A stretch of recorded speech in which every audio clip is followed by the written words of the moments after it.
À P.J. Proudhon, Paris, 21 ou 22 août 1848. Voilà ce que j'avais à vous dire, et cela me paraît utile. Car, ou vous le savez, et mon devoir est de vous le dire tout de même, ignorant si vous le savez, ou vous ne le savez pas, et il est bon que vous le sachiez. On nous promet des troubles. Qui le fera? Nous ne le savons pas.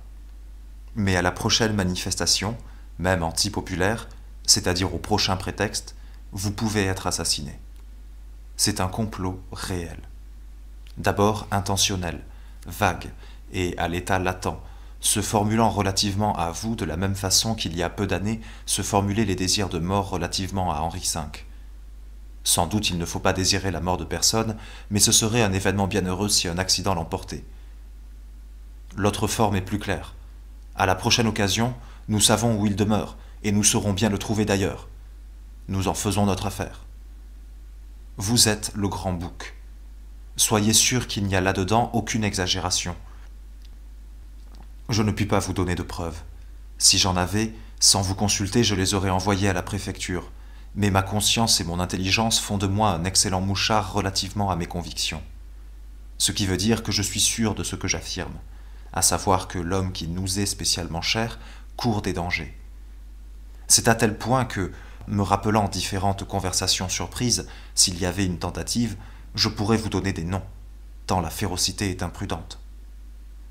J'ai cru aujourd'hui que vous daignerez m'honorer d'une réponse. Je n'avais d'ailleurs à vous parler que d'améliorations que je crois importantes dans votre journal, par exemple pour l'édition hebdomadaire, de la réimpression de la collection totale, et, en un second lieu, de l'opportunité qu'il y aurait à faire une immense affiche signée de vous, d'autres représentants et des rédacteurs de votre journal, tirée à un nombre immense d'exemplaires et commandant au peuple de ne pas bouger. Votre nom est actuellement plus connu et plus influent que vous ne le croyez. Une insurrection peut commencer par être légitimiste, elle finit par être socialiste, mais aussi la réciproque peut avoir lieu. Celui qui vous écrit ces lignes a une absolue confiance en vous, ainsi que beaucoup de ses amis, qui marcheraient les yeux fermés derrière vous pour les garanties de savoir que vous leur avez donné. Ainsi, à la prochaine émotion, la plus insignifiante, ne soyez pas chez vous.